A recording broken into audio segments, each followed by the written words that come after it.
soft life, hustle culture, Netflix binging. We call it freedom. But what if it's a cage? Every day, we chase comfort as if it were the ultimate goal of existence. We work less, spend more, and surround ourselves with conveniences that promise peace, but deliver numbness. We've been told that ease is success, that a stress-free life is the definition of happiness. Yet the easier life becomes, the harder it feels to find purpose. We sleep longer, scroll deeper, and still wake up empty, trapped in a cycle of shallow pleasures and quiet despair. More than a century ago, Friedrich Nietzsche looked into the future and saw us. He warned of a time when humanity would no longer aspire to greatness, but would instead worship safety and stability. He saw the death of the striving spirit, a generation that no longer seeks to climb, but only to rest. He called this era the age of the last man, the kind of person who avoids pain, risk, and struggle, of being content with comfort, satisfied with mediocrity, and terrified of change. The last man doesn't want freedom. He wants ease. He doesn't want meaning. He wants distraction. Today, we scroll instead of struggle. We seek peace without purpose. We build a paradise for cowards and call it progress. In this film, we'll uncover Nietzsche's haunting prophecy, how the comfort we worship is quietly killing our will to grow, and how embracing struggle is the only way back to strength, depth, and authenticity. If you're ready to wake up from the illusion of the soft life, subscribe to the hidden self, and let's journey together into the dark truth of modern existence. Nietzsche imagined a future where human beings no longer desire greatness, only comfort, a world where danger was replaced by safety, struggle replaced by convenience, and passion replaced by distraction. He saw a new kind of creature rising from the ashes of ambition, the last man. The last man is not evil. He's comfortable, complacent, and hollow. He says, we have invented happiness, while forgetting what it means to truly live. He avoids pain, avoids responsibility, avoids thought. He doesn't dream. He entertains himself. He doesn't believe. He consumes. He doesn't suffer, and therefore he never grows. To Nietzsche, this was not evolution. It was decay, a quiet, smiling decay, disguised as progress. The last man believed himself enlightened because he no longer fights, no longer desires, no longer hopes for more. He calls his cowardice peace, his conformity virtue, his apathy contentment. He prefers comfort over creation, equality over excellence, and pleasure over purpose. He mocks greatness as arrogance, dismisses sacrifice as foolishness, and laughs at those who still believe in ideals. In the last man's world, everything is easy, and because of that, nothing matters. Nietzsche's warning was prophetic. Look around. Our lives are optimized for ease. We no longer need to move, think, or feel deeply. We have eliminated discomfort, but in doing so, we've eliminated vitality. Our souls have grown dull, our spirits fragile, our ambitions anesthetized. When man ceases to strive, he ceases to be human. The spark that once drove creation, discovery, and transformation dims until only routine remains. And as Nietzsche wrote, the last man blinks. He exists, but he no longer lives. Look around you.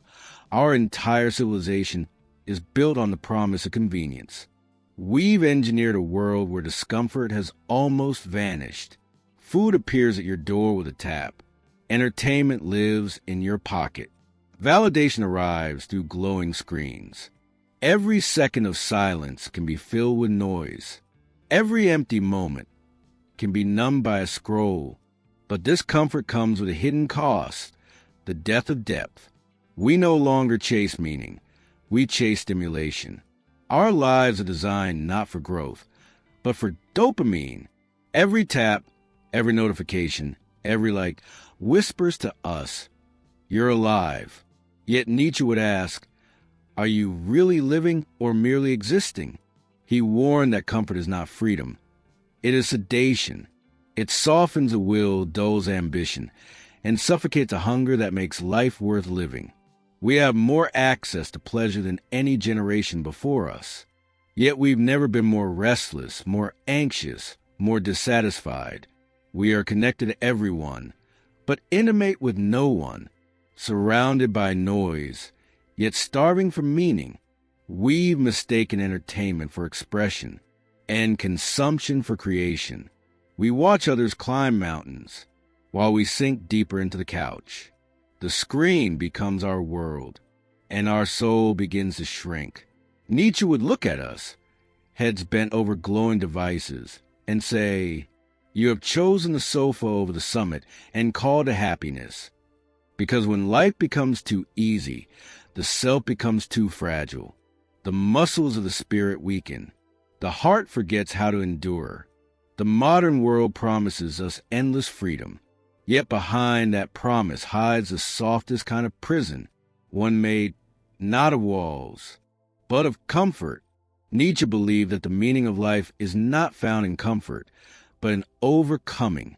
He called this inner force the will to power, not the desire to dominate others, but the drive to transform oneself, to rise above weakness, and to turn pain into strength. The will to power is the hidden heartbeat of human existence. It is the invisible energy that pushes the seed through the soil, that drives the artist to paint despite failure, and the thinker to confront unbearable truths. It is what turns wounds into wisdom, struggle into growth, and chaos into creation. Comfort, Nietzsche warned, is the great enemy of this force. Comfort numbs, struggle awakens.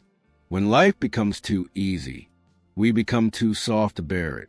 Every hardship, every humiliation, every heartbreak, these are not curses, but raw materials from which the soul is shaped. Through these fires, Nietzsche believed the Übermensch, the higher self, is born. The Übermensch is not a perfect being, but a creator of meaning. He does not inherit values. He invents them. He does not hide from pain. He uses it as fuel. He lives not in reaction, but in creation. To embrace the will to power is to say yes to life, even in its cruelty. It is to accept suffering as necessary, even sacred, because greatness is never given.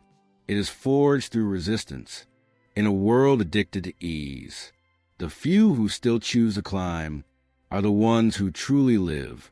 They fall, they bleed, they rise, and in that rising, they discover who they really are, because the soul, like steel, becomes strong only in the fire. Today we worship the so-called soft life, a life without pain, without risk, without effort. We tell ourselves that comfort equals peace, that stillness equals success. But Nietzsche would have called it what it truly is, paralysis, a gentle, smiling death of the soul, disguised as self-care. He saw this long before our modern world. He warned that when Eve becomes our God, the human spirit begins to rot. A society obsessed with comfort doesn't grow, it decays.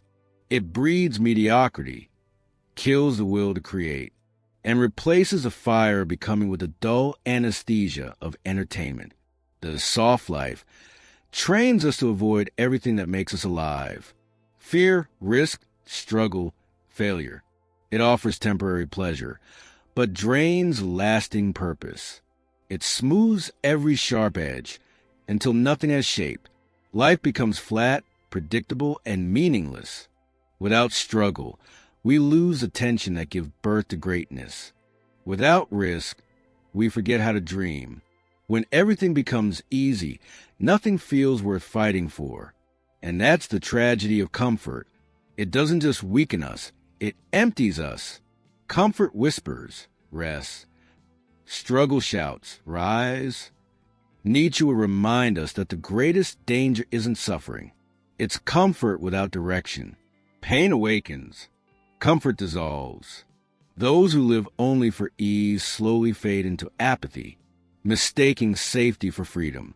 The soft life feels safe, but safety is another word for surrender. You were not born to rest.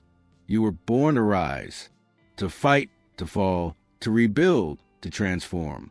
Because it's only through fire, failure, and resistance that the soul remembers who it truly is, and the will to live burns bright again.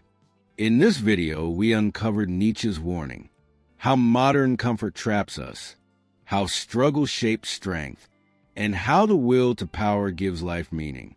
Thank you for watching.